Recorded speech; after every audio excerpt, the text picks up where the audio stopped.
Assalamualaikum tuan-tuan, datuk-datuk, datin-datin. Hari ini saya ada sebuah Mercedes-Benz E250 W212 tahun 2013.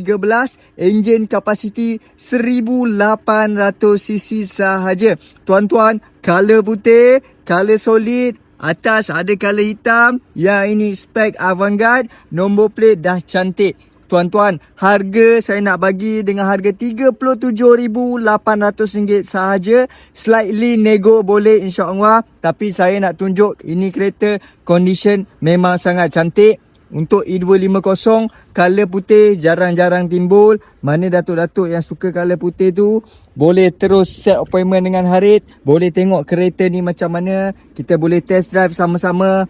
Tengok tuan-tuan, dalaman dia memang sangat kemas. Saya go slow-slow. Tuan-tuan layan dulu video ni. Tengok betul-betul. Spek Avantgarde.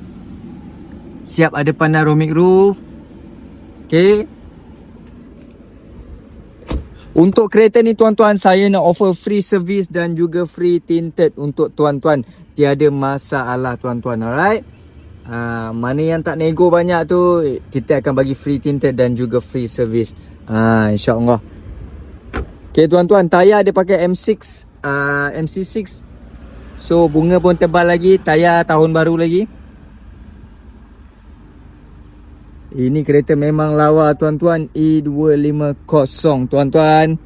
Mana yang datang dari jauh, yang tak ada stok tu, boleh datang dekat Rad Motoring Rawang tuan-tuan. Boleh tengok kereta ni.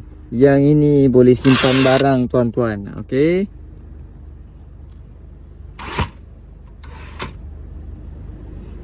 Yang ini special Avantgarde, dia ada auto boot. Memang sangat cantik tuan-tuan kereta ni. Alright. So tuan-tuan dah berkenan di hati, boleh terus WhatsApp saya Harith. Okay. Kita jumpa di area Rawang. Ingat Continental, ingat Harith tuan-tuan. Assalamualaikum.